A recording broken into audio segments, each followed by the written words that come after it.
Muy buenos días. Damos la bienvenida a todos los colegas, estudiantes y amigos que se están uniendo a nuestro tercer seminario Control Mix Express. Vamos a dar un minuto porque se está enlazando muchísima gente y comenzamos con el seminario.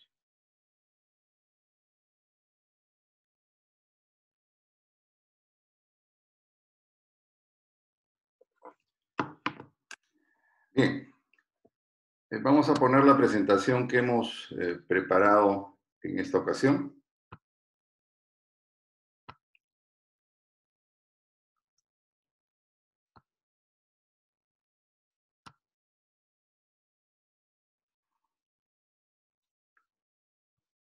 Y el tema que habíamos definido para este seminario eran los dilemas técnicos en la construcción con concreto en los tiempos del coronavirus. Establecimos un temario que abarcaba una serie de aspectos que desde mi punto de vista son bastante importantes porque no son lo conocidos que deberían ser, no son lo conocidos que deberían ser, y por otro lado, hay veces hay muchas confusiones, como los tipos de cemento, la realidad del premezclado versus el concreto en obra, el mercado de los agregados, y actualmente que vamos a reiniciar los proyectos, he recibido una serie de correos donde colegas dicen, bueno, ahora que estamos en época de pandemia y tenemos que simplificar cosas, y creo que se puede hacer menos control. Entonces, el gran dilema es más control o menos control, igual control. Vamos a ir tratando todos esos temas en la medida que avancemos en esta presentación. Vamos a hablar primero del mercado del cemento en el Perú, que este es un aspecto que no todos conocen, pero que cualquier ingeniero civil y cualquier profesional en la industria de la construcción debería conocer más el mercado del cemento. En general se tiene una visión muy vaga, muy general del mercado del cemento, y es importante conocer un poquito más. Primero veamos las diferencias entre los tipos de cemento. Estamos acostumbrados a pensar que hay un par de cementos, el tipo 1, de repente por ahí en un proyecto nos dicen usa un tipo 5, vemos que ahora los fabricantes nos hablan de los cementos MS, HS, y comenzamos a usar los cementos sin saber bien de qué se trata, y hacemos actos de fe muchas veces, ¿no? O cuando no sabemos, tenemos que ir a preguntarle al proyectista, le pedimos ayuda hasta el proveedor de premezclado para que converse con el diseñador, en fin. Esa es una realidad que yo veo continuamente y necesitamos conocer más los tipos de cemento. Vamos a ver los tipos de cemento y vamos a ver que hay tres normas fundamentales que deben conocerse por lo menos nominalmente. La primera es la norma STMC 150, que ya tiene una versión del 2019, que existe su equivalente en la NTP. No la vamos a mencionar para no confundir, pero la NTP es exactamente igual a la STMC 150. Y esta norma nos dice cuáles son los tipos de cementos no mezclados. Quiere decir que son Portland puros, no tienen adiciones, y los fabricantes le van cambiando un poquito la composición para orientar su comportamiento. Esta norma es la que se denomina norma prescriptiva. ¿Qué cosa nos dice? Debe tener tal contenido de tal sustancia química, o no puede ser más de esto, y además nos da complementariamente requisitos de comportamiento físico, limitaciones químicas. Eso es lo que se llama una norma prescriptiva. Y nos habla de 5 tipos de cemento. No vamos a entrar en el detalle, ¿no? Pero en nuestro país no se fabrican todos estos cementos. El tipo 1 es el más usado a nivel nacional, pero también el tipo 2 y el tipo 5 se fabrican en nuestro medio. El tipo 3 y el tipo 4 no se fabrican. En un próximo seminario podemos hablar más en detalle de los tipos de cemento, pero tengamos la idea que hay los cementos estándar no mezclados, que se rigen por la norma C150. Después tenemos los cementos adicionados. ¿Qué son estos cementos? El fabricante toma el cemento puro, y me dicen que el sonido está un poco deficiente. Voy a hablar un poco más lento para ver si mejora. Entonces, tenemos los cementos adicionados, que son estos cementos que el fabricante toma el cemento puro y le añade alguna adición. Hay una gran variedad de adiciones. En general, a muchas de estas se le llaman puzolanas, pero dentro de estas adiciones están las puzolanas, las escorias, el llamado filler calizo, pueden llevar microsílice, puede llevar una serie de adiciones minerales que son productos que se ha encontrado que solos, en general, no producen cementante, pero cuando se mezclan con el cemento y se activa la reacción química, se vuelven cemento en el tiempo. Entonces se ha inventado en el transcurso de los años una gran cantidad de cementos adicionados que tienen muchas ventajas, sobre todo en resistencia a la agresividad química. Entonces, esta norma C595 nos dice todos los tipos de cemento que se pueden fabricar de acuerdo a esta norma.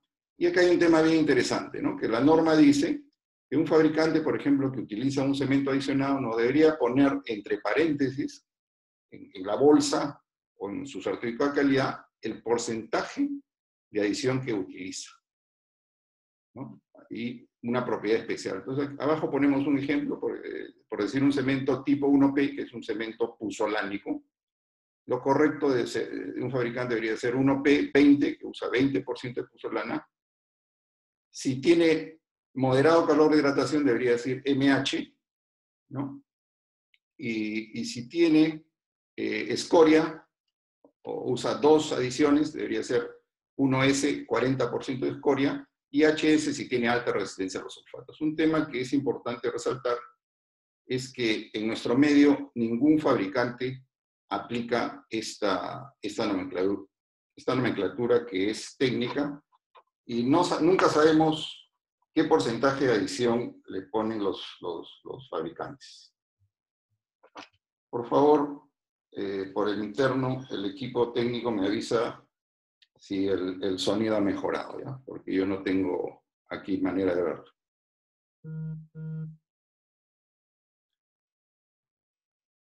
Ya, entonces, este es un tema interesante, que nuestros fabricantes no nos dicen qué tipo y qué cantidad de adición se le pone a los concretos.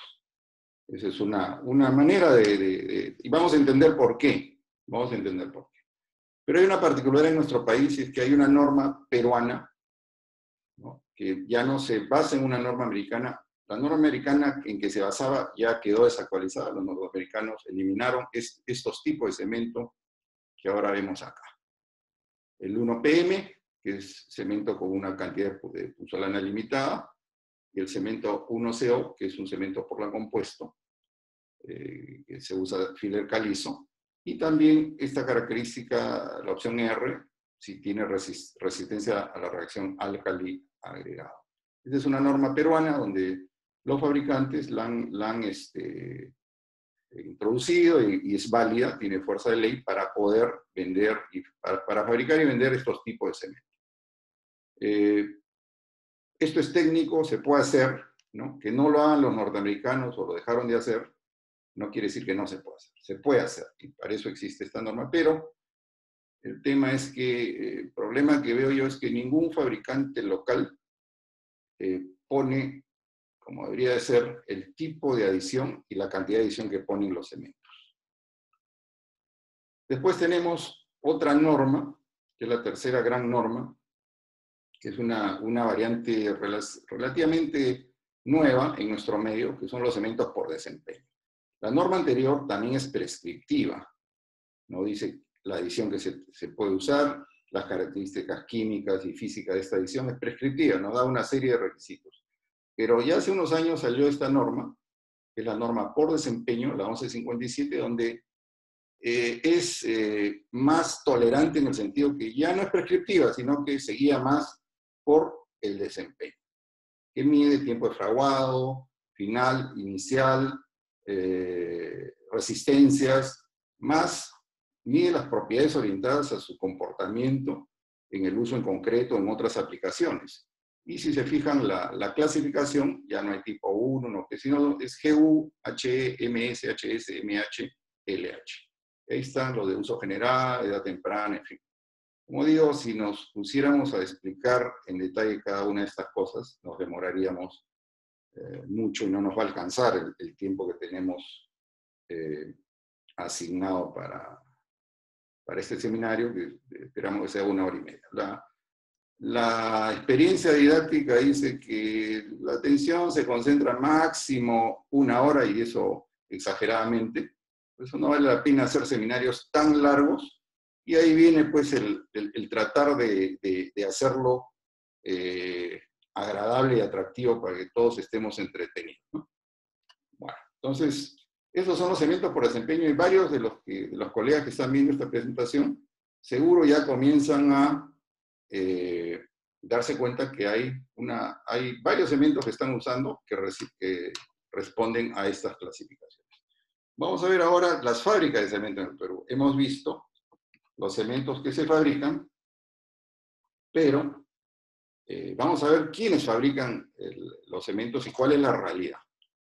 Entonces, la realidad en nuestro país es que, de manera ya histórica, tenemos 3 grupos cementeros muy importantes, que responden a grupos familiares, que desde hace muchos años producen cemento, y se ha desarrollado una suerte de hegemonía regional, ¿no?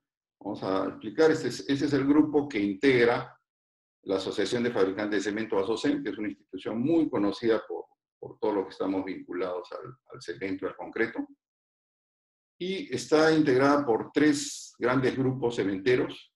El grupo Rizopatrón, que lidera pues a UNACEM, que tiene 2 denominaciones, Cementos Lima y Cemento Andino, se unieron, ahora es UNACEM. Y UNACEM tiene su área de influencia en la zona centro del país, Lima y la zona centro del país. Y aquí vemos en rojo que tiene una fábrica en Atocongo, y la otra fábrica en Tarma. Vemos, este es Atocongo y este es Tarma. Aquí se fabrica los cementos que hacía Cementos Lima, y aquí Cemento Andino, que ahora ya tienen denominación, casi una sola denominación. Y este grupo atiende todo el mercado central del cemento.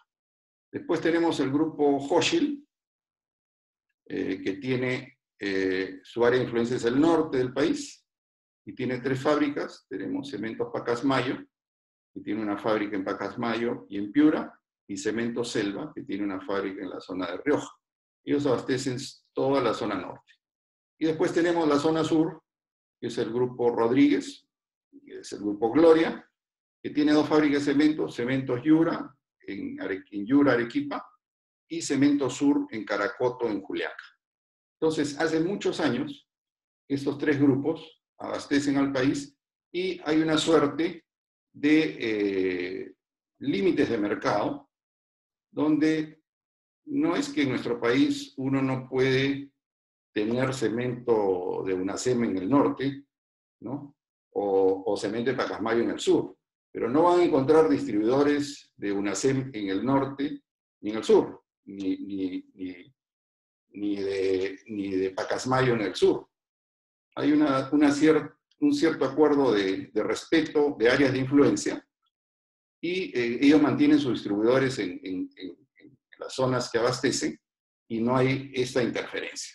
Son maneras de trabajar que han funcionado hace muchísimos años, pero ¿en qué afecta al mercado? Afecta en que si yo trabajo en la zona central, en la zona de Lima y zona central, prácticamente voy a tener que usar los cementos de UNACEM, Porque si quiero usar cementos del norte o del sur, voy a tener que pagar el flete para traerlos. No quiere decir que no se pueden traer, pero no van a encontrar distribuidores, ni estas fábricas venden los cementos fuera de su área de influencia, salvo casos muy, muy excepcionales, ¿no?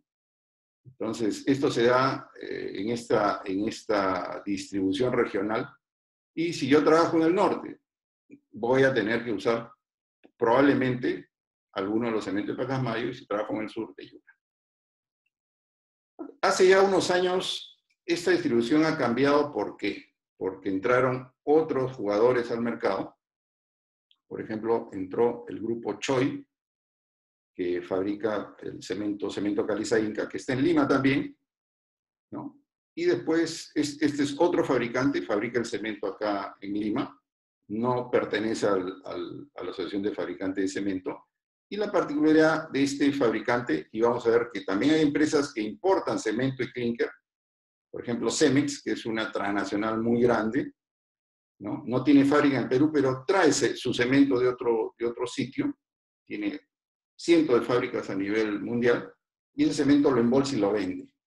Después tenemos otra empresa muy conocida seguro en el medio, en Lima, que es Mixercon, una empresa tradicionalmente concretera, que entró a producir cemento y importa clinker y lo muele.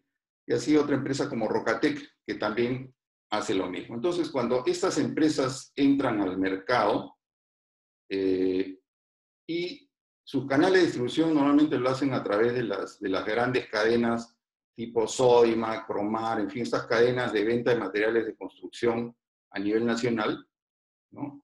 Principalmente lo hacen así, y algunas tienen sus redes de distribuidores. El grupo que integra SOCEM es un grupo muy antiguo y tiene una red de distribución consolidada, muy grande, y gran parte de su enfoque comercial es consolidar y mantener esa red, ¿no? Entonces, esa es la realidad de cómo se distribuye la producción de cemento en nuestro país. Y más o menos, este es el porcentaje del mercado. Si vemos el grupo las tres empresas que integran a SOCEM, más o menos estos son los porcentajes del mercado que manejan de la producción que ellos introducen al mercado. Y el resto aporta con un 10% más aproximadamente, ¿no? Entonces, de la producción o el consumo nacional, las empresas SOCEM contribuyen más o menos con un 90% y las no asociadas con un 10%. ¿Esto de dónde lo sacamos? Bueno, una de las fuentes más importantes referidas a estadística de cemento es SOCEM. Es una institución también muy antigua que publica mensualmente una gran cantidad de información estadística sobre el mercado del cemento, lo que produce SOCEM, estima lo que produce el resto, y de ahí, en base a esta estadística del último año, ¿no? Y lo que ellos reportan como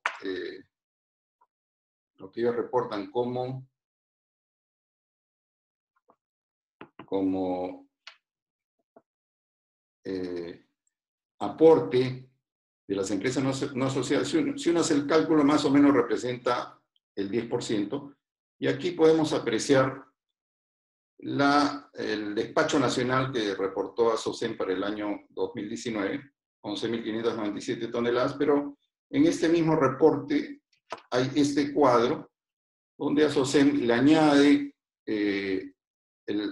las importaciones, ¿no? Ellos hacen estas estimaciones en base a cifras del INEI, y veo que también utilizan información de la SUNAT, y esta es la manera como se manejan estas estadísticas, que son bastante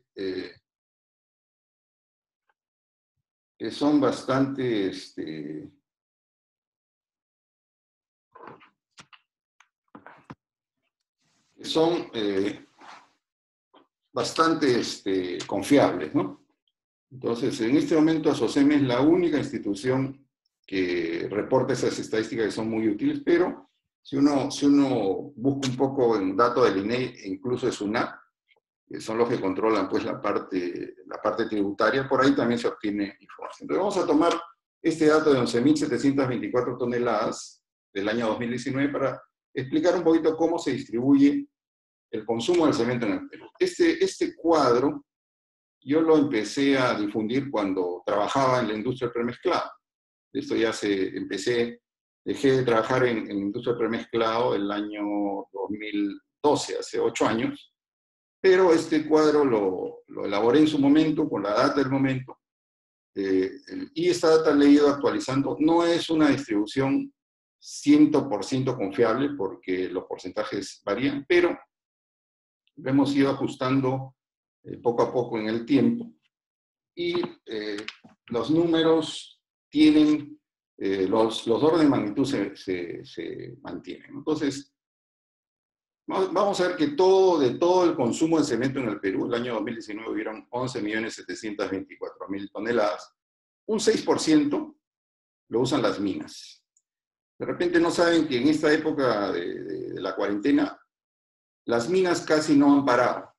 Y es el único canal de venta de cemento que ha habido en este tiempo, ¿no? Algunas minas seguro pararon, pero normalmente las cementeras pararon, pero han estado abasteciendo a las minas. ¿Por qué? Las minas son grandes consumidores relativos de cemento. Más o menos las minas consumen alrededor del 6% del consumo de cemento del país. ¿Por qué? Las minas son pequeñas ciudades donde hay que construir viviendas, hospitales, vías, y en los trabajos de sostenimiento de minas, los llamados rellenos cementados, el choque, en fin, las minas son unos grandes consumidores de cemento. Eso más o menos es el 6% del consumo nacional.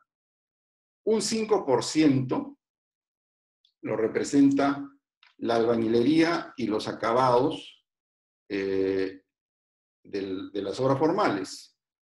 ¿Qué es una obra formal? Una obra ejecutada por un contratista, que probablemente está inscrito en CAPECO, ¿no?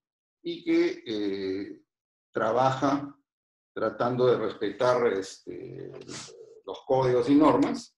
Y en las obras se utiliza una buena cantidad de cemento, en todo lo que es asentado de ladrillo, tarrajeos, pegados cerámicos. En acabados se utiliza, en las obras formales, alrededor de un 5% del consumo de cemento. Un 4% lo usan los contratistas que hacen su concreto a pie de obra. Son los profesionales, los contratistas formales, que también hacen concreto, pero a pie de obra. Y un 15% lo consume el premezclado. Yo cuando en las clases o en alguna interacción con alumnos y colegas, uno pregunta, ¿cuánto crees que es la penetración del premezclado en el Perú? Algunos hablan del 40%, 50%, en fin. Entonces, la penetración del premezclado en el Perú y en la mayoría de países latinoamericanos es baja, ¿no? En el Perú, de todo el consumo, más o menos es un 15%.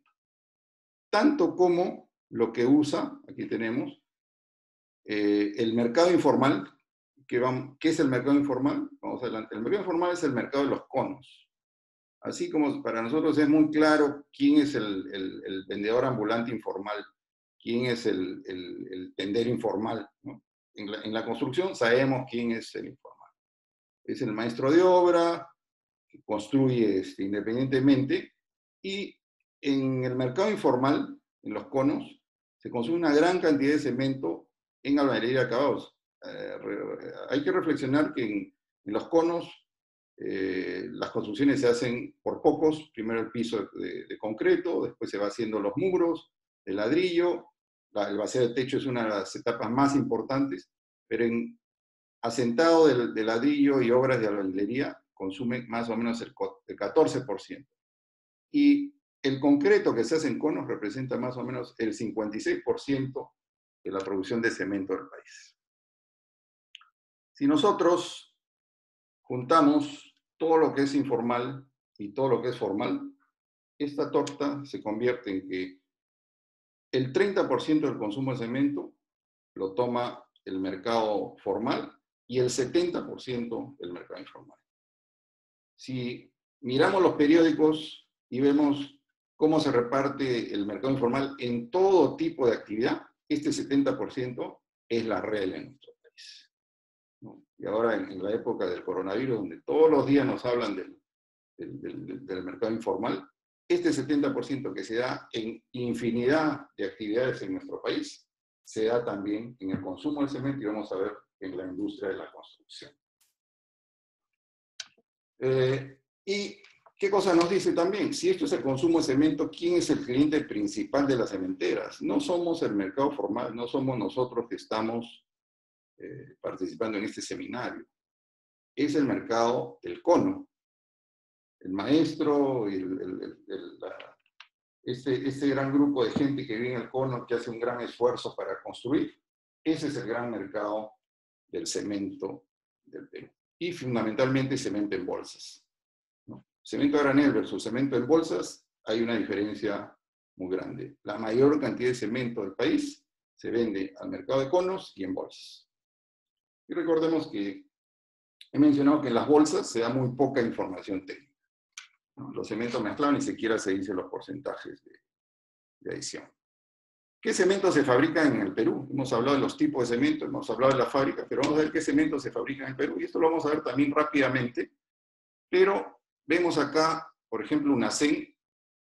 Y estos datos los he sacado de las páginas web de las cementeras, que son los cementos que nominalmente están produciendo. Ahora, no siempre todos estos cementos están con el stock y con la disponibilidad que uno quisiera, ¿no? Pero nominalmente esto lo produce, ¿no?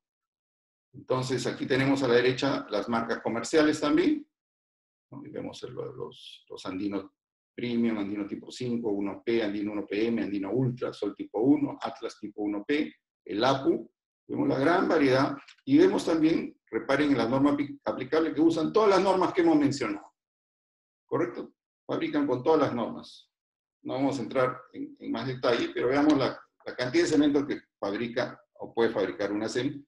Aquí tenemos Pacasmayo, también fabrica, dependiendo de la fábrica, una gran variedad de cementos, bajo todas la mayoría de normas que hemos mencionado. Y quiero que reparen en la marca comercial, donde si, por ejemplo, una CEN todavía mantiene tipo 1, 1P, 1PM, ¿no? Pero ya comienza Extraforte, Ultraarmado, Viaforte, Fortimax, Antisalitre, ¿no? Mochica tipo GU, Amazónico, donde quiero resaltar que estas nomenclaturas que están usando los fabricantes, como nomenclatura del cemento, no nos dicen gran cosa de su desempeño técnico, ¿no? Y vamos a entender por qué. O sea, esto tiene una razón del por qué. Pero ya comenzamos a ver esto. Yura, también todos los cementos que fabrica. Tenemos el 1P, HE, el HS antisalitre, LH pusolánico frontera, Rumi, en fin. También tenemos, y una particularidad es que Yura, comenzamos a ver que la mayoría de cementos ya son adicionados y por desempeño, ¿no? En Pacasmayo, me olvidé decir que Pacasmayo, uno de sus eslogan publicitarios es que son los especialistas en cemento. Ellos fabrican quizás la mayor variedad de cementos que se fabrican en el país, como variedad, ¿no? Yura hace fundamentalmente adicionados. Y tenemos los otros jugadores en este mercado. Tenemos Caliza Cemento Inca, que reporta estos cementos, tipo 1, 1CO, HS, LH, un cemento Inca de albañilería que no se sabe realmente a qué tipo de cemento responde. Mixercon con su cemento nacional, fabrica tipo 1, HS, 1CO. Cemex importa y vende, de acuerdo a su página web, tipo 1, tipo 5, tipo GU, y un tipo 1 blanco. Inversem fabrica un cemento que le denomina el Cuna, que tiene un campo de distribución bastante puntual en el norte del país, y no indica el tipo 1 bajo qué norma la hace ni el tipo MS, y suponemos que es bajo estas normas. Entonces, ¿qué cosa podemos deducir de lo que estamos mencionando? Que en Lima, por la cantidad de cementos que nos ofrece una CEM y las otras empresas que importan o fabrican, tenemos posibilidad de usar 19 tipos de cemento, ¿no? En Lima ya no solo podemos usar los productos de UNACEM, que en principio es el productor más grande y el que nos va a garantizar que hay stock, en fin. Y tenemos los otros fabricantes que también producen y son otra alternativa. Y a nivel nacional tenemos 37 tipos de cemento, porque sobre todo Caliza Inca y los que importan y muelen cemento tienen presencia nacional a través de estas cadenas, ¿no?, de venta masiva de cemento, ¿no? Entonces, esta es una realidad. ¿Cuál es la tendencia de los fabricantes? Cada vez más están yendo a los adicionados por desempeño.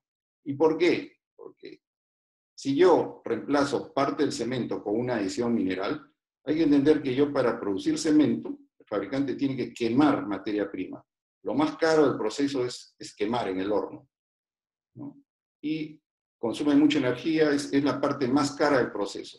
Pero si yo puedo reemplazar una parte de ese clinker que he logrado quemando con una adición mineral, que normalmente es un residuo de otra industria, o es un producto mucho más barato, yo abarato mi costo de producción si le pongo una adición mineral. Esto técnicamente es válido porque se ha encontrado que los cementos adicionados tienen una serie de ventajas, sobre todo de resistencia a la agresividad química. Entonces, no estoy de ninguna manera diciendo que esto es malo.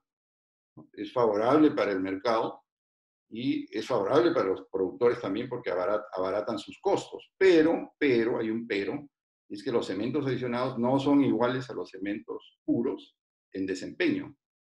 Vamos a ver que los cementos adicionados, como yo reemplazo parte del cemento por una adición, tienen por lo general desarrollo más lento de resistencia, tienen algunas características de que requieren, por ejemplo, más agua para los diseños de mezclas. Cada adición se comporta diferente y no es lo mismo usar un cemento no mezclado, un tipo 1, que un cemento adicionado.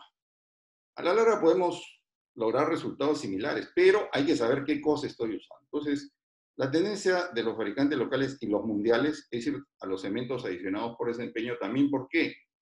Porque cada vez que yo reemplazo parte del clínker o cemento que se hace quemando con una adición, contamino menos el medio ambiente. Entonces hay una corriente mundial a usar cementos adicionados porque se contamina menos el ambiente, tengo que quemar menos materia prima para hacer cemento, y esto es válido. Pero en nuestro medio esta corriente ya está empezando a tomar fuerza, y estos cementos por lo general tienen un precio algo menor, salvo que el fabricante le resalta, por ejemplo, las propiedades de contrarrestar agresividad química y cobra un poco más por eso. Este es un tema comercial que no lo vamos a tratar.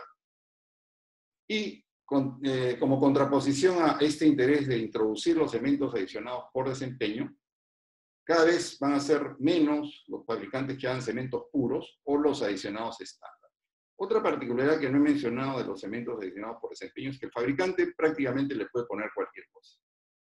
Estoy hablando en términos generales, pero da una gran tolerancia a las adiciones, no así la norma 595, que es prescriptiva. Entonces los fabricantes tienen más elasticidad, más flexibilidad para utilizar variedad de adiciones. Y eso también mejora pues su rentabilidad, mejora sus procesos, tiene ventajas, ¿no? Hay que resaltar también que los fabricantes locales, todos los fabricantes, incluso los que importan cemento, son empresas y son profesionales muy calificados.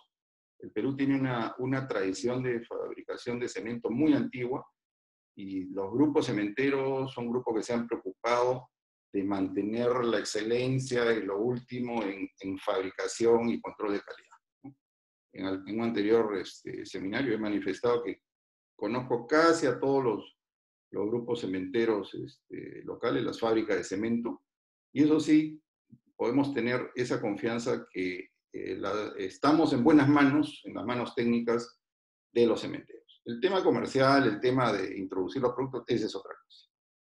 Pero los que hacen cemento saben hacer cemento y saben cómo manejar este tema y controlarlo. Y ya lo dije en el seminario anterior, es muy difícil que tengamos problemas por calidad del cemento. Los problemas que tenemos es por no conocer los cementos, ¿no? No nos están engañando, nos están dando productos diferentes.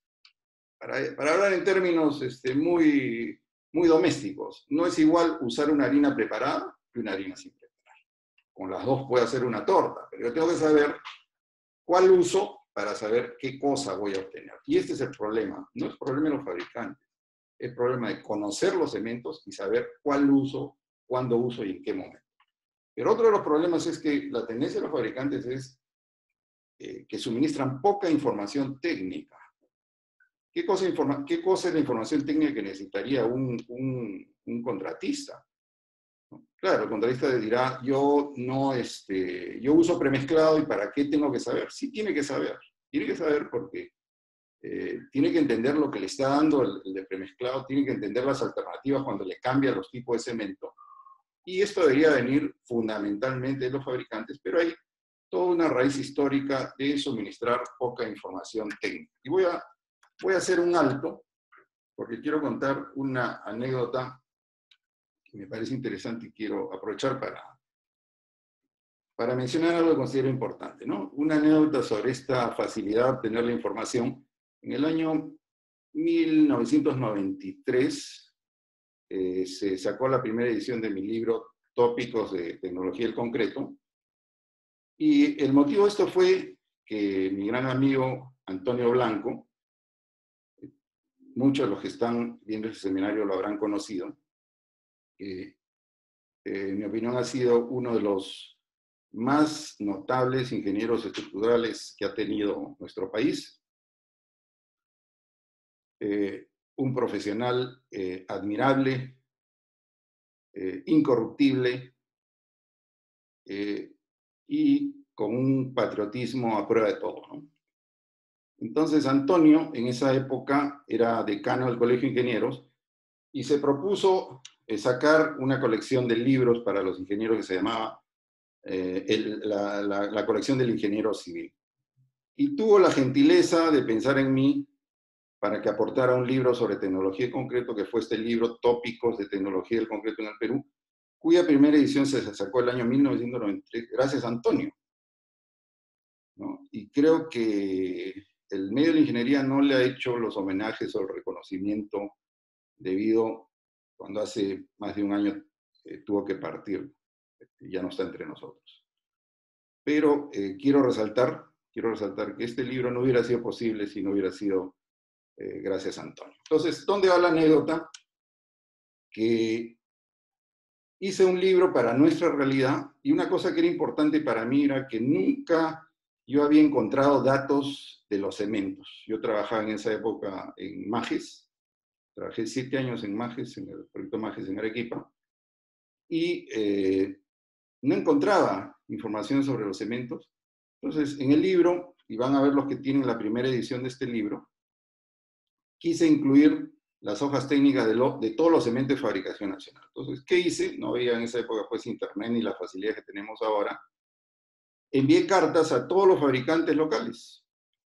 Y lo cuento como anécdota y es una cosa para mí muy interesante. El único que me contestó inicialmente fue Cementos Lima.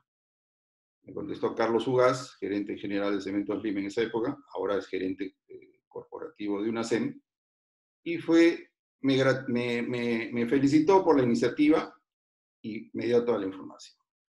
En el resto de empresas tuve que insistir, al final la mayoría de ellas me lo dieron, pero solamente hubo esta disposición de parte de Cementos Lima, ¿no? Y bueno, con Carlos Ugaz, después de los años nos hicimos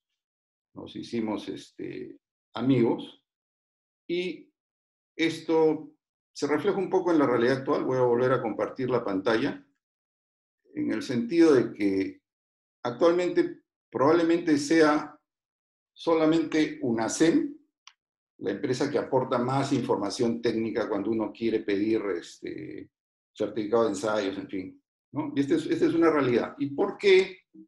¿Por qué es que las empresas no hay esta vocación o esta práctica rutinaria de dar más información técnica? Porque recordemos quién es el principal cliente de las cementeras. Ya lo he mencionado. Pero vamos a deducirlo de la publicidad que hacen las empresas cementeras.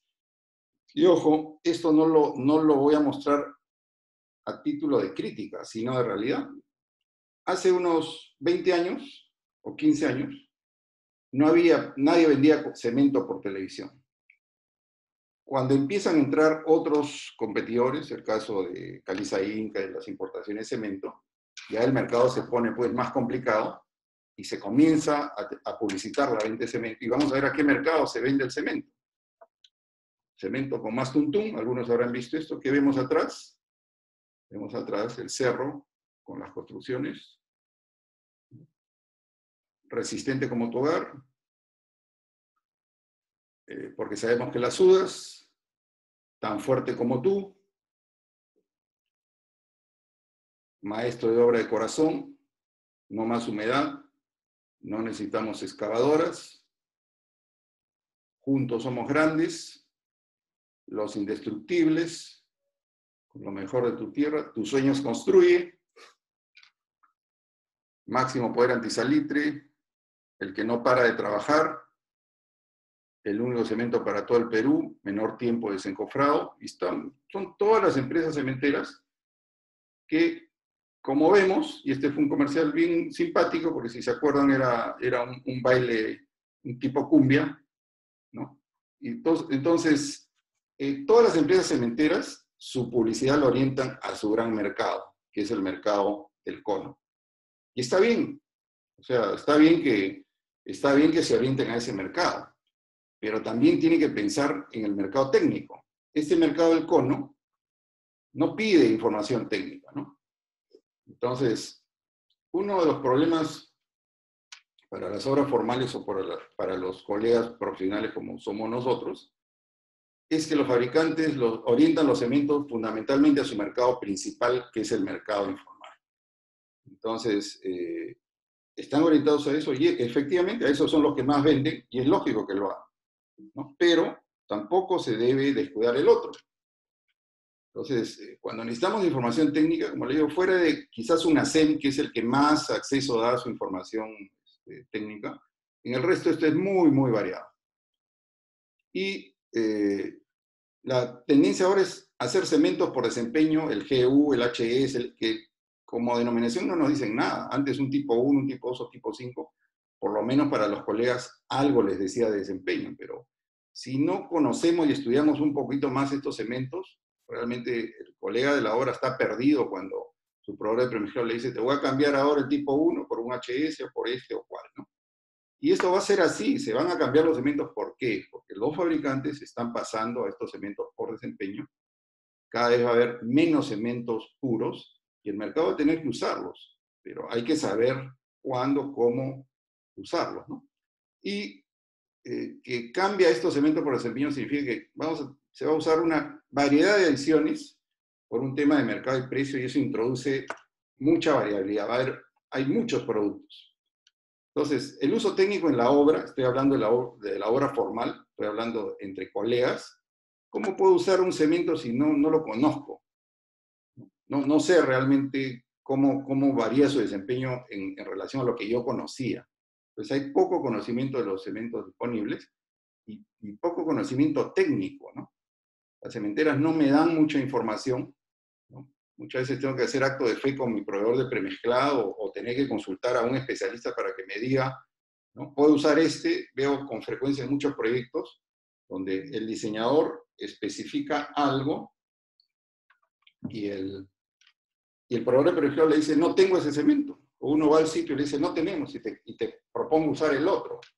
Y el contratista está en las nubes. No tiene la menor idea de qué cosa le están proponiendo como alternativa, ¿no? Y, lógicamente, a mí me caen consultorías a cada rato por eso. Para mí mejor, pero no es lo ideal que el residente de obra, el agente de obra, no sepa de qué se está hablando, ¿no? Y tenga que recurrirse a un especialista para un tema que es rutinario, es menos los logísticos. Ya sé que los logísticos me van a odiar, pero si el ingeniero de la obra no lo sabe, menos un logístico, que le indican qué comprar sin saber qué cosa va a comprar, ¿no? Entonces, El premezclado también tiene problemas. Ahora hay 30 empresas en Lima, de las cuales con los dedos de la mano se cuentan las que tienen gran capacidad técnica, gran cantidad de recursos, gran experiencia, y el resto tienen que usar un poquito lo que hay a la mano y trabajar como puedan. Entonces, con esta variedad de cementos que hay disponibles y el premezclado tiene que utilizar aditivos que tienen que ser compatibles con el tipo de cemento que se está usando, ¿no? Entonces, el tema del premezclado no es sencillo. Ya para la empresa muy tecnológica no es fácil. Imagínense para la empresa que no tiene todos esos recursos y esa experiencia y preparación. Eso hace que realmente la calidad va a ser bastante variable. Ya es variable, y en época de coronavirus va a ser todavía más variable. Vamos a ver por qué. Ya empezamos el invierno, y siempre recordemos que el clima, la temperatura afecta muchísimo el proceso de hidratación del cemento y el comportamiento de los concretos. Y Lima no es el Perú, pues. Ya dije que nuestro país, de los 32 climas que hay en el mundo, tiene 28. Entonces, extrapolamos todos estos tipos de cemento a la gran variedad de condiciones climáticas de nuestro país, y para los profesionales se le hace realmente un problema complicado, ¿no? Saber con qué está trabajando, decidir con qué cemento trabajar. Y ahora en Lima, ahora que se reinicie las actividades de la construcción, estamos entrando al invierno, y un fenómeno clásico, lo saben los que usen premezclado, van a empezar los retardos de fragua. Muchos colegas no saben que las empresas de premezclado usan aditivos para verano y aditivos para invierno. El aditivo para verano trata de hacer que el concreto dure más, ¿no? Alarga el tiempo de vida. Pero en invierno el clima nos retarda más los tiempos de fraguado, ¿no? Nos retarda más los procesos, y hay que cambiar el aditivo. Y no es fácil porque yo quiero que mi cliente no sienta la diferencia de desencofrar en verano o en invierno, y tengo que el producto acomodárselo para que no lo sienta. ¿Eso qué significa? Tengo que recurrir a otros aditivos, tengo que modificar toda mi tecnología. Pero no es inusual, los que trabajan ahora lo saben, es que en invierno hay retardo de fragua en todas las empresas de premezclado. Esto es algo que ocurre porque el clima no ayuda, y también esta dificultad de trabajar con la compatibilidad de los aditivos. Una realidad que la voy a mencionar en otro seminario, trataremos el tema de los aditivos, pero las empresas de premezclado grandes, ¿no? Anualmente hacen una especie de licitación de proveedores de aditivos, y participan fundamentalmente las transnacionales que tienen fábrica en nuestro país. Y todas las empresas de premezclado grande, las transnacionales le desarrollan aditivos a la medida. Eso se llama el tailor-made, ¿no? Le hacen el producto para Unicom, para Mixercom, para Concremax, para cada uno, ¿no? Cada empresa le desarrolla un producto a la medida con el enfoque bueno, bonito y barato. Lo digo por todos mis años de experiencia. La realidad del asunto es que eso no existe. El bueno, bonito y barato no existe. Y este es un tema, un problema constante de las empresas de premezclado, porque tratan de usar el aditivo bueno, bonito y barato, ¿no? Que le represente el menor costo en sus procesos, y eso trae pues una serie de complicaciones técnicas, ¿no? Hace unos años se usan aditivos robustos. ¿Qué es un aditivo robusto? El aditivo que lo ayuda al jefe de planta, ayuda a mantener la trabajo. Entonces, esos aditivos robustos cuestan. Y la tendencia actual es usar cada vez menos aditivos robustos por el precio, e irse a los aditivos que están en el borde de su desempeño, en el borde de su eficiencia. Desgraciadamente, esto es así. El mercado es competitivo, entonces hay que saber que esto pasa. Y cuanto más manejo técnico profesional tenga la empresa de premezclado, va a poder controlar mejor esto. Y cuando no, va a tener más problemas, ¿no? Y esto hay que mencionarlo. Pero en el mercado informal, que no usa aditivos, el uso es totalmente empírico, artesanal del cemento, con conceptos totalmente errados que vamos a ir desarrollando.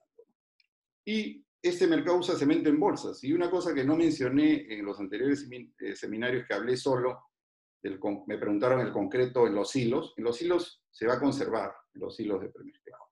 Pero probablemente todo el cemento que tuvieron almacenado en bolsas en sus obras, ese ya no sirve, ¿no?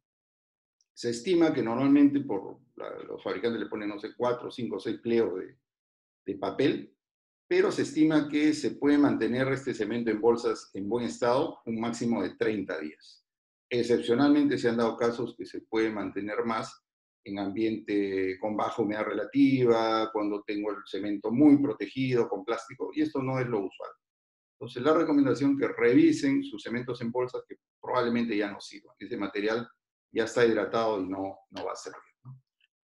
Y una complicación adicional es la problemática de los agregados que vamos a empezar a desarrollar. Pero vamos a hablar primero, en esta consulta también me la han hecho varios colegas, que me decían, bueno, ahora que estamos en coronavirus, en época de coronavirus y hay que tratar de bajar costos, y yo usaba premezclado, pero voy a hacer mi concreto a pie de obra, y porque seguro va a haber mucha demanda. Entonces, analicemos un poquito el concreto con mezclador a pie de obra versus el concreto premezclado, para realmente concluir en algo objetivo, ¿no? Entonces, este cuadrito ya lo había mostrado, la distribución del consumo del cemento, y vamos a quitar todo lo que es albañilería de acabado, nos vamos a quedar exclusivamente con concreto. Si nos quedamos con concreto, la distribución de la torta cambia así. 4% es el concreto en minas, 5% los contratistas formales a pie de obra, y la penetración del premezclado en concreto es del orden del 19%. Cuando yo entré a trabajar en Unicom en el año 1996-97, la penetración estaba entre el 11 y 12%. Entonces, ya en casi 20 años ha crecido. Posiblemente de repente está en el 20% o algo más, pero tampoco es que el premezclado pues, domina el suministro de concreto. En Lima vemos un montón de camiones de premezclado porque hay 30 empresas, pero no es el mercado que consume o produce la mayor cantidad de concreto. El 72% del mercado es el concreto informal en conos con el trompito. Esa es nuestra realidad. Y si lo simplificamos, informal e informal, tenemos 28% es concreto formal y 72% es concreto informal. Y podemos concluir pues, que el mercado informal en conos lidera la industria de construcción con concreto en el Perú. Hace por lo menos 15 años se hizo un estudio de los depósitos de construcción en Lima, el impacto de las obras en conos, y se llegó a la conclusión, estoy hablando hace 15 años, que en un día de producción de premezclado en Lima se producía alrededor de 5 veces más concreto de vaciado de techo en los conos, para que tengan una idea del peso que tiene la producción de concreto en los conos. Los maestros de los conos en un día hacen 4 a 5 veces más concreto que todo el premezclado que se hace en Lima. Y esta realidad se extrapola también al resto del país. Hace 15 años esto habrá cambiado un poquito, pero no mucho. La realidad es esa, ¿no? Y lo vemos, o sea, siempre el 70% de la informalidad, la informalidad en nuestro país es 70% en todo. Entonces no es extraño esto que les estoy manifestando, ¿no? Y aquí viene el mito realidad. He conversado con colegas alguna vez en varios cursos que yo dictaba, cuando yo hablaba, siempre he hablado de las ventajas del premezclado, no porque trabajaba en premezclado. Yo, el otro día me asusté porque yo terminé el año 74, hace 46 años que empecé a trabajar, y recién me involucré directamente a la industria del premezclado el año 96, pero siempre he propugnado la ventaja del premezclado por una serie de razones. El premezclado es industrialización y modernidad, pero algunos colegas me decían, si se hace bien el concreto mezcladora, no tiene problemas en relación al premezclado, y recuerdo claramente que me dijo un arquitecto, y además me quedo con 500 soles en el bolsillo, ¿no? Esa es una aproximación que hace mucho empresario pequeño, ¿no? Que ve el árbol pero no ve el bosque. Cree que se queda con 500 soles en el bolsillo ha ganado dinero y no ve todo lo que ha perdido en el bosque, en el resto del proceso, ¿no? Pero vamos a ver si esto es real, si se hace bien, es comparable. Y para esto, porque para mí el tema del concreto, el mercado, siempre ha sido un motivo de gran curiosidad. Y cuando he tenido oportunidad, he hecho investigaciones. Entonces, hicimos una investigación hace 10 o 15 años sobre el concreto a pie de obra en los conos y estudiamos 40 obras con mezclador en los conos. Se tuvo que hacer toda una labor de convencimiento de los maestros para que dejaran muestrear. Ningún maestro en el cono saca testigos. Entonces tuvo que haber todo un convencimiento, regalarle polos, en fin, ayudarlo con sus procesos, en fin, pero se logró hacer el seguimiento a 40 obras con mezcladora. Los maestros decían que ellos preparaban concreto de 210 kilos por centímetro cuadrado y que más o menos su diseño de mezcla era este que vemos acá, ¿no? Y representaba, tomando en cuenta lo que ellos decían, una relación de avanzamiento de 0,63, ¿correcto? Pero cuando hicimos el seguimiento a las 40 obras, se vio que realmente la cantidad de agua no era la que decían y la cantidad de cemento sí oscilaba entre 8 o 9 bolsas. Las proporciones de arena casi le ponen la misma cantidad de arena y piedra, pero las relaciones agua-cemento no eran, como decían, de 0,63, sino de 0,76 a 0,91 es lo que se vio. Y los que son ingenieros y recuerdan cuando nos enseñaron en los cursos de concreto, tecnología de concreto, la curva que relaciona agua-cemento contra resistencia en conversión, vemos que un 0,76, que lo vemos por acá, equivale más o menos a un concreto de 175 kilos por centímetro cuadrado, ¿no? Y un 0,9 o un concreto de 120 kilos por centímetro cuadrado. Entonces, si yo me guío, si yo me guío por esto de acá, que era lo que medimos, sin haber todavía ensayado los testigos, ¿qué me decía mi teoría? Que yo iba a obtener concretos entre 175 kilos por centímetro y 120 kilos por centímetro. Cuando hicimos la investigación, y aquí tenemos los resultados, este seminario se está grabando, esto lo he presentado en muchos eventos académicos, lo he presentado en un montón de eventos académicos, porque siempre me ha interesado difundir esto, necesitamos conocer esta realidad, ¿no? Necesitamos interiorizarla, no solo los colegas, necesita interiorizarlo el Ministerio de Vivienda, necesita interiorizarlo los municipios y al final hacer algo. Esta época de coronavirus es complicada para cambiar cosas, pero no quiere decir que no nos enteremos de lo que es la realidad de nuestro país y lo grave que es. Entonces, veamos acá las resistencias, ¿no? Aquí tenemos a 7 días y a 28 días. 110, algún 197, 130, un 270 por ahí, 109, 97, 130. La teoría se cumplía en la realidad. ¿Cuál fue el promedio de resistencia? 138 kilos por centímetro cuadrado y una deviación estándar de casi 50 kilos por centímetro cuadrado. Los que conocen de este tema saben que trabajar con una deviación estándar de 50 kilos por centímetro cuadrado significa cero de control de calidad. Quiere decir que yo mejor me dedico a hacer otra cosa si tengo una dispersión de esa naturaleza, porque los que conocen nuestro código, conocen de preparación de concreto, saben que cuanto más alta mi dispersión, tengo que meterle más cemento a mi mezcla, tengo que hacer más control de calidad, mi concreto es más caro. Y vamos a ver que es así. Si hacemos un cálculo a la inversa, pero acordemos que la resistencia promedio del concreto no es el F'C, es el F'Cr que considera el código, ¿no? Que responde a esta formulita de acá. El F'Cr es el F'C más 1.34 veces la división estándar. Vamos a hacer un seminario, el próximo seminario va a ser para aclarar problemas de resistencia, todo esto, lo vamos a explicar, pero un 140 promedio significa un F'C de 100 kilos por centímetro cuadrado. Y ellos apuntaban a un 175, un 210, y se logra solo el 57% del F'C metiéndole 8 a 9 bolsas de cemento, ¿no? ¿Y por qué?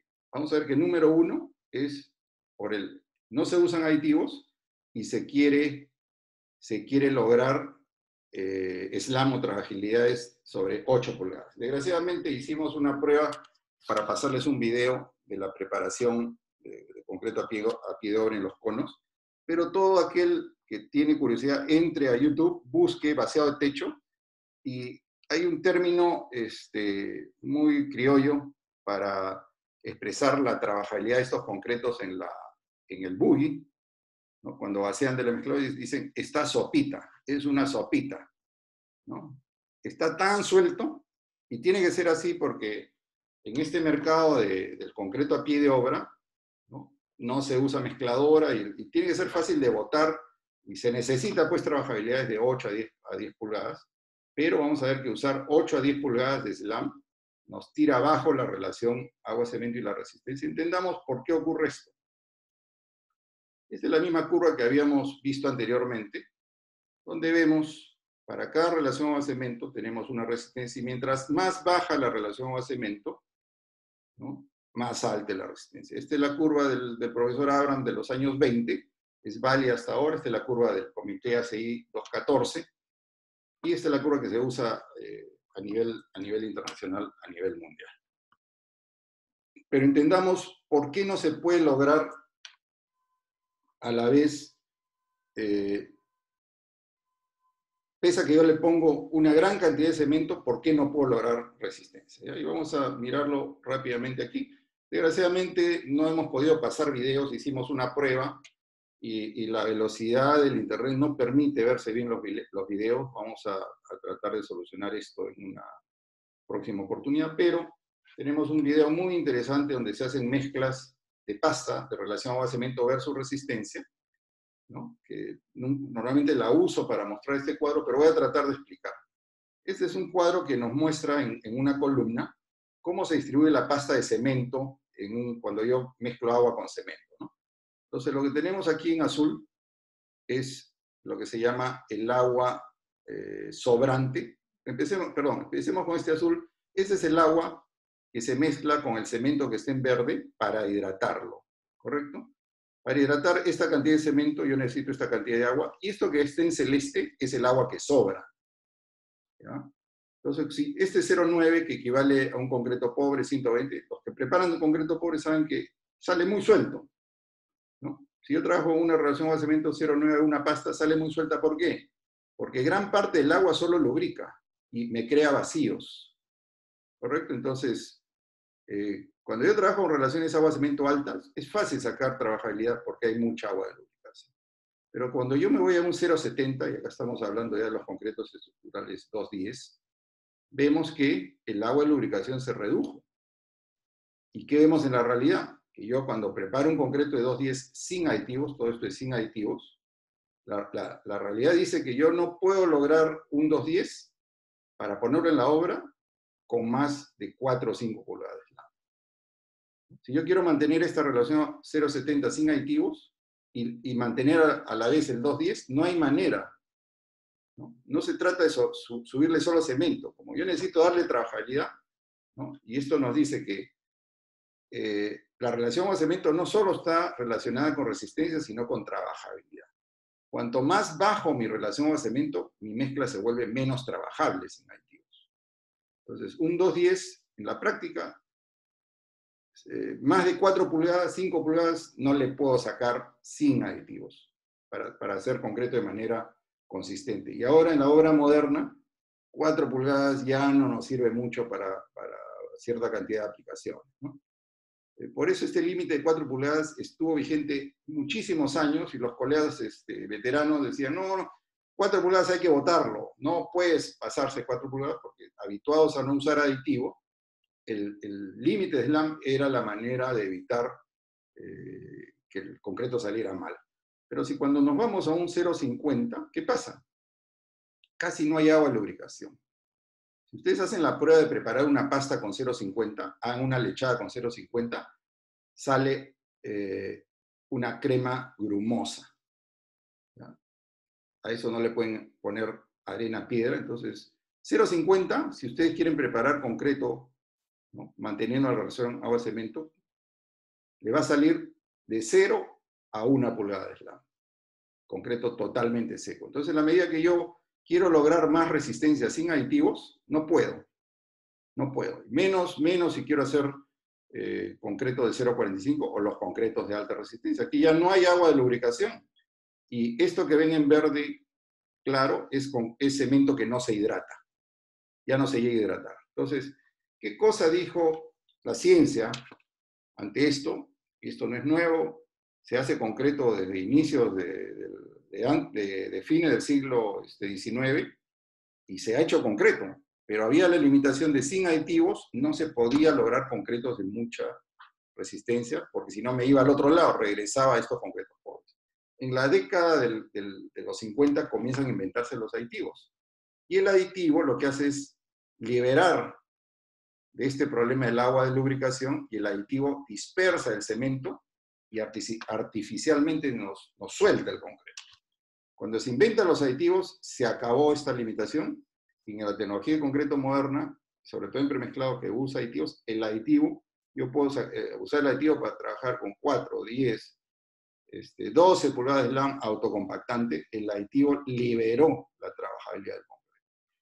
Entonces, para los colegas que todavía tienen la idea de que las 4 pulgadas o que cuando me llega mi concreto muy suelto, necesariamente está mal, si se trabaja con aditivos, el aditivo liberó la trabajabilidad del concreto.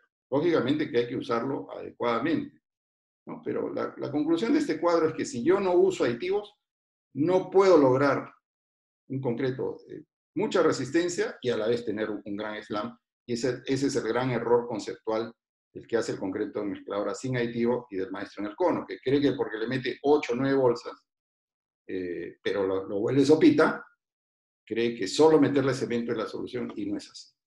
Manda la relación agua-cemento. Y no puedo tener una relación agua-cemento baja y a la vez tener un slam muy alto sin aditivos. La única forma es vía aditivos. Entonces,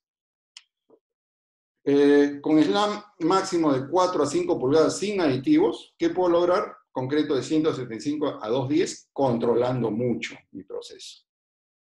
¿Correcto? Sí, si yo lo mantengo en 4 a 5 pulgadas, ¿no? Y sé que tengo que utilizar relaciones agua-cemento de 0,70, 0,75, sí lo puedo hacer, pero tengo que conformarme que mi concreto no va a tener más de 4 a 5 pulgadas.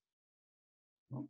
Si yo quiero usar más de 5 pulgadas sin aditivos, tengo que resignarme a que ese concreto me va a dar 120 kilos o menos. No hay otra forma, no se puede sin aditivos, eso hay que metérselo en la cabeza. ¿No? Y si yo insisto y quiero lograr 2,45, 2,80 sin aditivos, para lograrlo mi concreto tiene que estar entre 1 o 2 pulgadas, me servirá pues para algún pavimento, me servirá para alguna aplicación específica, pero para la obra moderna, que actualmente quiere 6, 8 pulgadas más de slam, el hacer concreto a pie de obra sin aditivos no sirve para eso. No sirve, así tratemos de hacerlo bien. Y con cementos adicionados, que es la tendencia actual, esto es más crítico. El cemento adicionado es más fino y requiere más agua, complica más todavía el tema de la trabajabilidad.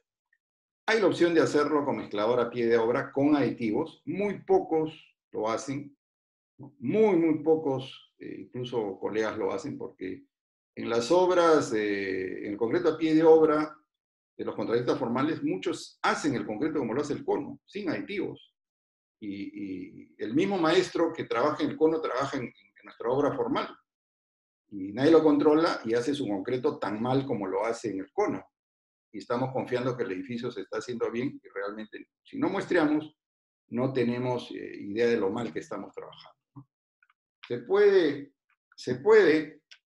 hacer concreto con mezclador a pie de obra, se puede hacer, pero necesariamente para controlarlo tenemos que usar aditivos y por otro lado tenemos que hacer o dosaje en peso, que no es imposible de hacer. Yo trabajé un tiempo en Bolivia y me sorprendió que los contratistas pequeños usan balanza de plataforma para pesar el buggy con los materiales. Se puede hacer. Se usa una balanza de plataforma, se le hace una rampita de entrada y de salida y se hacía. Se puede hacer, hay que ingeniársela. Acá nadie lo hace, yo lo he difundido muchas veces. O se puede hacer en volumen, pero tiene que ser muy cuidadoso. Hay que manejarlo técnicamente, pero definitivamente tiene que usarse aditivo. Entonces, realmente hacer bien el concreto es muy difícil a pie de obra sin aditivos. No quiero decir imposible, pero hemos visto técnicamente que es muy, muy difícil hacer bien el concreto a pie de obra sin aditivos. No es sencillo hacer bien el concreto a pie de obra con aditivos, no es sencillo. No solo es ponerle el aditivo, necesito un control bastante prolijo de todo lo que estoy haciendo para que me salga bien, ¿no? Vamos a ver la problemática de los agregados para no extendernos con la hora y media que hemos definido para este seminario. Y ya les hablé en anteriores seminarios de una problemática general, pero también más o menos en forma contemporánea este estudio de concreto en conos, hicimos un estudio de las canteras en conos, ¿no? Y analizamos canteras en el cono norte, cono oeste, cono sur. Estos son distritos conocidos por todos y que ahora que estaba preparando la presentación, ¿no? Vemos en la televisión qué distritos son los que no responden a la cuarentena: San Juan del Lurigancho, Villa El Salvador, Villa María del Triunfo. Clásicamente todos los distritos informales, los conos. Entonces, lamentablemente arrastramos esta cultura de la informalidad y de una manera de trabajar y entender nuestro país y nuestra expectativa de vida, que le hace mucho daño.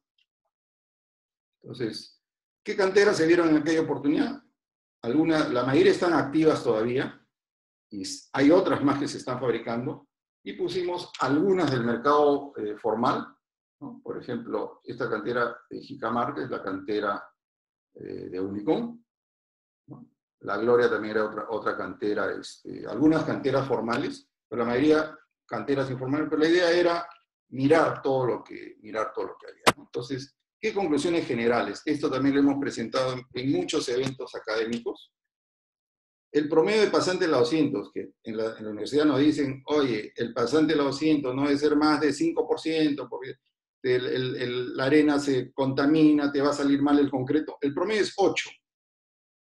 Excepcionalmente tenemos estos casos, ¿no? O Jicamarca está por 5%, pero el promedio resultó 8%. ¿Qué quiere decir? Que el pasante de la 200 casi todas las canteras están contaminadas.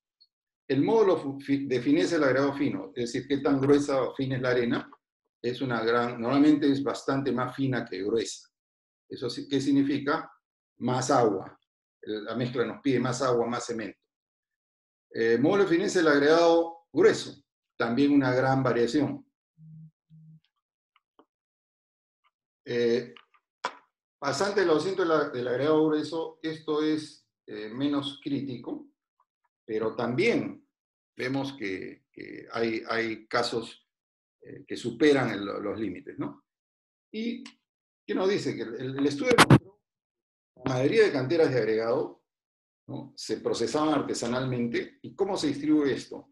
Solo se procesan agregados calificados para el premezclado. ¿Cuánto vimos que era? El 19%. Entonces, el premezclado técnico, el premezclado de la empresa que le ha dedicado esfuerzo y tiempo y tecnología, ¿no? Estas empresas, normalmente ellos procesan sus agregados, tienen sus canteras, ¿no?, y le invierten tiempo y esfuerzo y recursos. Por eso también cuesta lo que cuesta, ¿no? Un 2% en nuestro país usan hormigón, que es la mezcla natural de piedra-arena. Es un poquito, pero se usa, y nuestra norma de agregados permite el uso de hormigón. Pero el 79% de los agregados disponibles en el mercado son fuera de norma y son artesanalmente procesados. ¿Cuáles son las curiosidades de la mayor parte de este mercado? En este mercado de agregados, nuestro proveedor nos puede estar diciendo que su tamaño máximo es 1 pulgada, 1,5, 3/4, y significa cualquier cosa. ¿Ya? Ahí significa cualquier cosa. Es lo que él, al ojo, no tiene un laboratorio, no tiene, digamos, el concepto de hacer la granulometría. Y podemos encontrar que nos dicen que nos están vendiendo piedra de una, y puede ser 1,5, o puede ser media, técnicamente hablando, ¿no? Por eso en concreto no hablamos de tamaño máximo, sino de uso granulométrico, ¿no? 5,7, 1 pulgada, 6,7, 3/4, 4,67, 1,5, así se habla técnicamente. Ya hablar de una y media, en fin, es confuso y distorsionado.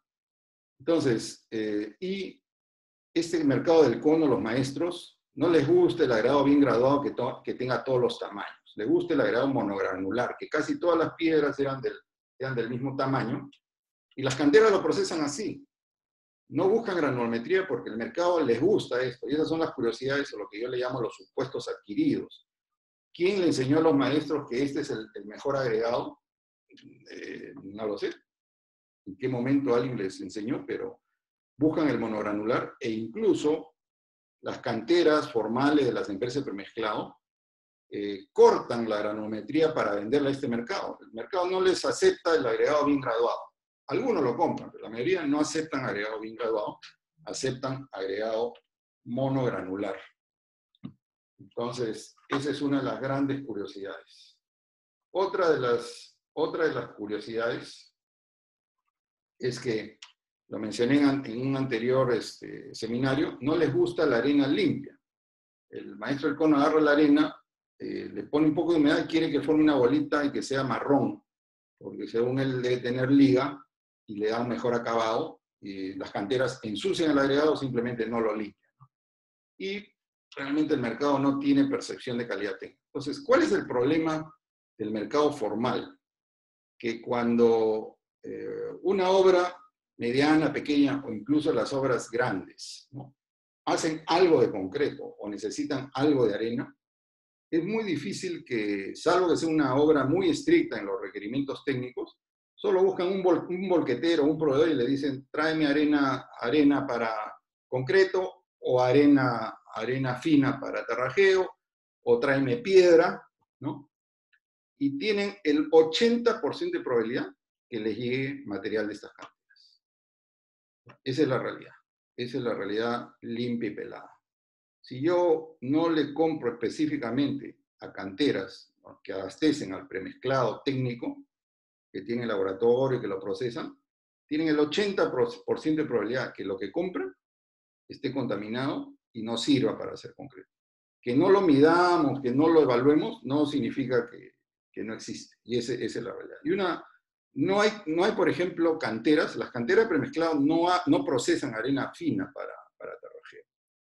Entonces, todos los que abastecen de arena fina, ese material, con gran seguridad, está contaminado y después nos damos cuenta que comienzan las famosas eflorescencias en los terrajeos. Comienzan las manchas porque el material ya viene contaminado, ¿no? Entonces, este es un problema realmente grave en nuestro medio, ¿no?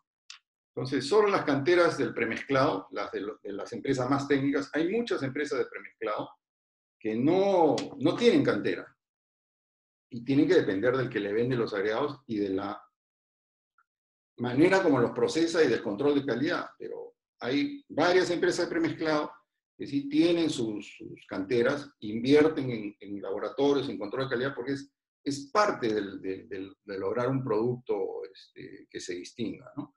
Ya viene el interés y la habilidad del cliente, del usuario, primero conocer este mercado y después saber qué pedir y saber qué controlar. Y hemos hablado bastante de esto en los anteriores seminarios, y les pediría, a ustedes les va a llegar un correo agradeciendo por su asistencia. Me encantaría que me hagan comentarios y sugerencias de qué temas desean que ampliemos, ¿no?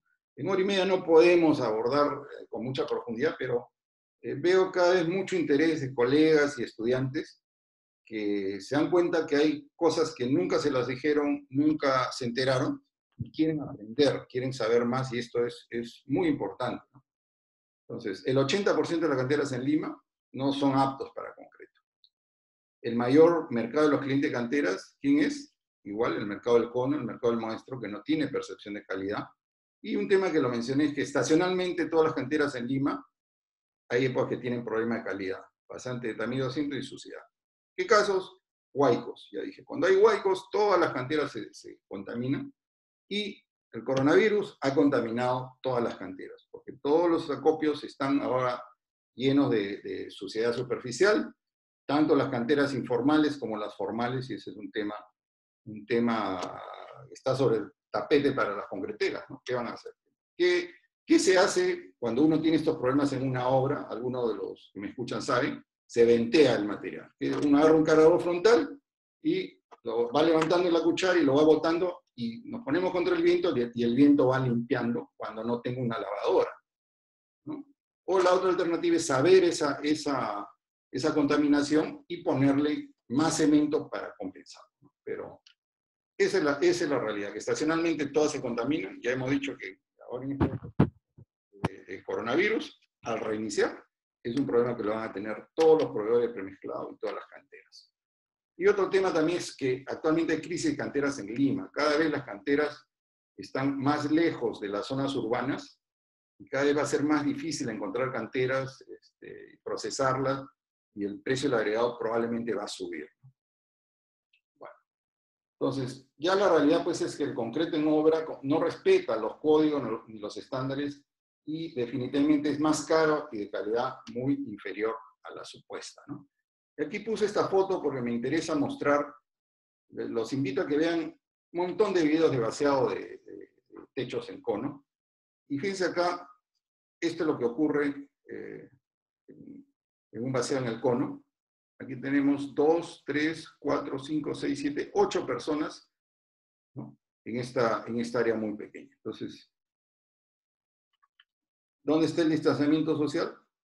Reducción del aforo. Hablan de que ahora en las obras solo debe haber el 50% protocolos. Entonces, ¿por qué el gobierno ha dicho que no puede empezar la autoconstrucción? ¿Qué es la autoconstrucción? Esto es un eufemismo para decir construcción ilegal, construcción informal.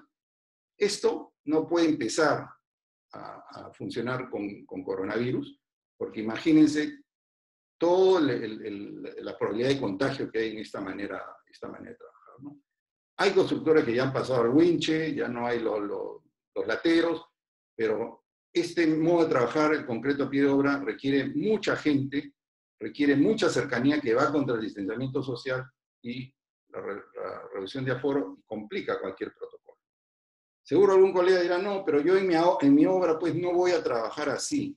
Bueno, hay que pensarlo, hay que pensarlo. ¿Cómo hago yo para bajar la cantidad de gente que necesito para abastecer mi trompito, meterle los materiales y después el que recoge la mezcla y lo lleva al sitio? No es tan sencillo. Superado el problema técnico de hacer buen concreto, viene el flujo.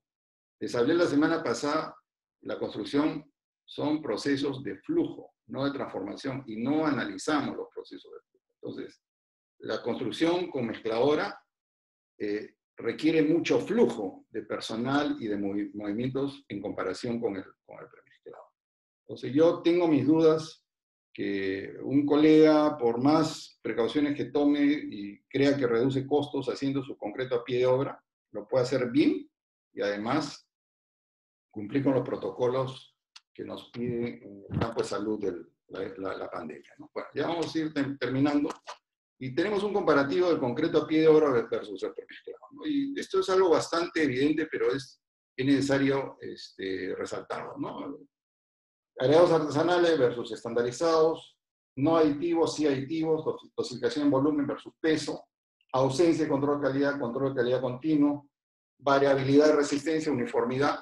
Para que tengan una idea, una buena empresa de premezclado, su deviación estándar debe estar del orden de 25 o 30 kilos por centímetro cuadrado. Hay algunas en el medio que están todavía más bajas. Esas pueden usar menos cemento. Cuanto más sea mi desviación estándar, más cemento tengo que usar. Entonces las empresas de premezclado más técnicas, ¿no?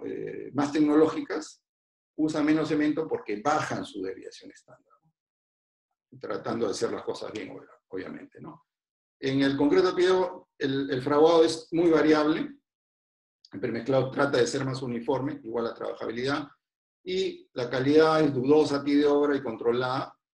A pie de obra es baja productividad, premezclado alta productividad. En concreto a pie de obra hay el ahorro ficticio, porque el que lo hace cree que porque se queda con un poco de plata en el bolsillo, ahorró plata. Y no, la plata se ha ido por otro lado, ¿no?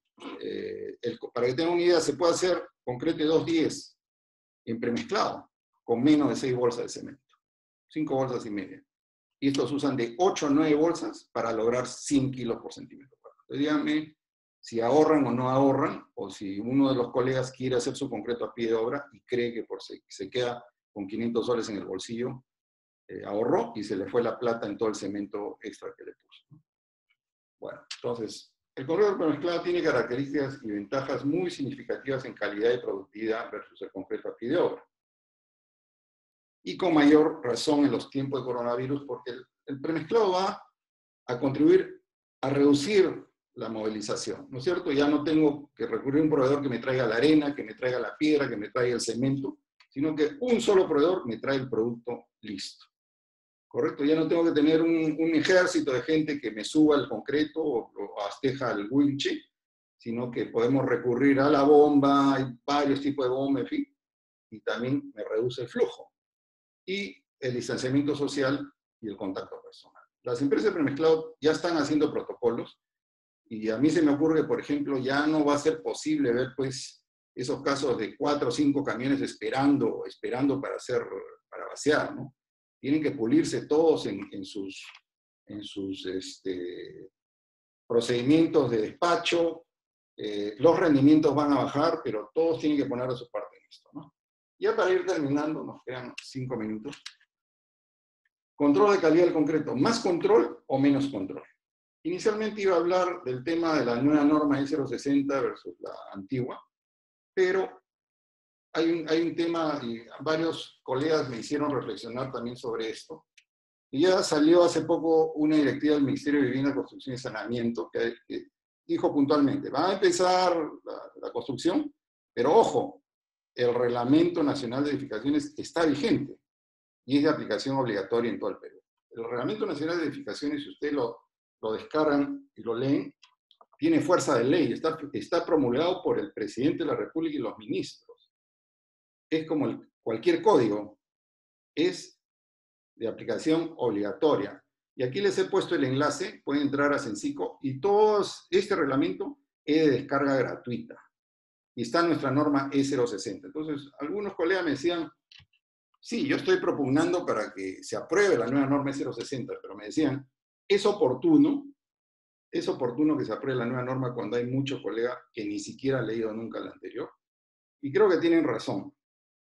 Nosotros íbamos a hacer esta lucha porque se publique la nueva norma, pero probablemente en esta época no es conveniente que salga la nueva norma. Yo lo que voy a difundir en otros seminarios es la parte técnica de la nueva norma, ¿no? Con las recomendaciones que no necesitamos la norma para aplicar todo esto, ¿no? Es pura técnica, es pura ciencia. Entonces, no necesitamos que un código nos diga cómo mejorar nuestra técnica, cómo hacer más uso de la ciencia para que las cosas nos hagan mejor. Entonces, los invito a que entren a este enlace. Pueden descargar todo el Reglamento Nacional de Edificaciones. Lo que no se puede hacer con las normas técnicas peruanas. Desgraciadamente, eso sí, vamos a hacer la lucha, vamos a lanzar un petitorio a nivel nacional para que INACAL permita la descarga gratuita de las normas, sobre todo en época de coronavirus. Así como se puede descargar todo el Reglamento Nacional de Edificaciones, debería poderse descargar todas las normas. ¿Quién es el responsable final de la calidad del concreto de un proyecto? Algunas veces no lo reflexionamos. Desgraciadamente, el constructor. Por más que se han establecido las responsabilidades para el diseñador, para el supervisor, pero mi experiencia en muchos años en obra es que al final el constructor va a cargar con la mayor cantidad de los platos rotos. No va a ser el proveedor de premezclado, no va a ser el supervisor, no va a ser el diseñador, no va a ser el que me vendió la arena. El constructor carga con la mayor cantidad de platos rotos. Entonces, la pregunta es, ¿control de calidad de concreto más control o menos control? Lo que necesitamos ahora es control más profesional, no es más control o menos control, tenemos que ser más profesionales todavía. ¿Eso qué significa? Yo tengo que saber más de mi profesión, tengo que saber más de estos temas. ¿Cómo sé más? Aprendiendo. Nosotros nos hemos abocado a hacer estos seminarios de difusión totalmente gratuitos porque creemos que el saber más, el difundir más, va a colaborar a que las cosas salgan mejor. No pensemos más control o menos control simplemente como acostumbramos todos, si voy a gastar más o voy a gastar menos. Acá no se trata de gastar más o de gastar menos. Nuestro objetivo principal, uno, es salvarnos del coronavirus. Ese es nuestro objetivo principal, uno. Nuestro objetivo principal, dos, es salvar nuestro trabajo, salvar nuestra industria, pero no significa que yo lo salvo como pueda. Lo tengo que salvar siendo más profesional. Lo tengo que salvar apelando a todo el conocimiento técnico, científico y profesional al que pueda acceder. Otra cosa es que también tengo que conciliar más. En las obras se pelea mucho, se discute. El supervisor es un enemigo del contratista, ¿no? El contratista pelea con el de premezclado. El de premezclado no es muchas veces lo transparente que debería ser. Entonces, eso tiene que acabar. Así como el presidente nos dice, oigan, todos unámonos para la cuarentena, unámonos para salir adelante. En esto también hay que unirse. Ahora en los proyectos estaba de moda lo que le llaman la reunión de apertura. Pero las reuniones de apertura no se hacen solo para hacer la reunión. Tienen que ser reuniones de conciliación, donde no se puede pelear, no puede haber enemigos. Y eso significa ayudarse más. Nadie es dueño de la verdad, nadie sabe más que otro. Entonces, yo creo que esto es básico. Es básico, no es más control o menos control, es aplicar estos principios que son básicos y elementales y sobre los cuales tenemos que recurrir a ¿qué? Somos profesionales, somos personas que nos hemos entrenado y capacitado una gran cantidad de años y tenemos experiencia y tenemos que sacar lo mejor de nosotros, ¿no? Para salir adelante. No se trata de ganar o perder más. ¿Sí? Un ingeniero que fue mi mentor me decía, la mejor manera de hacer la obra es hacerla bien de una sola vez. Esa es la mejor manera. ¿Y cuál es el tiempo que nos toma hacer la obra bien? El tiempo que sea necesario. Estamos ahora concientizados de que el fast track, que todo tiene que ser rápido. No. Hay procesos que tienen su tiempo. Y esta pandemia nos va a decir, ¿qué nos va a decir? Cuando empecemos, tranquilo, antes decía tranquilo, tranquilo compadre. Decían que Napoleón decía a su ayuda de cámara, que lo estaba vistiendo, decía, vísteme lento que estoy apurado. O sea, las cosas que hacemos rápidamente no salen bien. Y esta pandemia nos va a obligar a reducir cantidad de gente, nos va a obligar a bajar rendimientos, pero la parte positiva, y acuérdense de mí, que todo va a salir mejor. Entonces, no claudiquemos profesionalmente, no entremos en pánico. Yo veo que hay mucho pánico, todo es el tema económico, todo es el tema voy a perder, voy a ganar. No, hagamos lo que mejor sabemos hacer y seamos más profesionales. Bueno, ya para ir terminando, ya estamos en la hora. El próximo seminario tenemos en mente tratar el tema de revisión de los procesos de control de calidad y las controversias que pueden originarse, ¿no? Porque me llegan correos que dice, mi supervisor me pide que las probetas saquen mis testigos y los ponga al lado de la estructura. No quiere que lo meta en la cosa. Otro dice, bueno, ¿cada cuánto tengo que muestrear? Porque tengo un supervisor que me pide muestrear todos los camiones, ¿no? Algunos tienen dudas de varias partes de las etapas y los procesos de control de calidad. Entonces vamos a desarrollar este tema y les pido además que colaboren, escríbanme y sugiéranme qué áreas de interés son las que desean que desarrollemos en próximos seminarios. Y hemos dicho que vamos a seguir con todos estos seminarios todos los viernes a las 10 de la mañana. Vamos a tratar de corregir los errores que puedan haber habido. Agradecemos la participación de todos los que han mantenido la audiencia hasta ahora, que han sido más de 700 personas. Y les repito una cosa que dije la vez anterior y que me lo hicieron, me lo dijeron algunas personas que asistieron. Este no es el momento de vender, sobre todo si somos profesionales, es el momento de dar Tenemos que dar, tenemos que compartir y tenemos que prepararnos profesionalmente para lo que viene. Les agradezco mucho. Las bendiciones para todos y nos vemos en el próximo seminario. Hasta luego. Chao.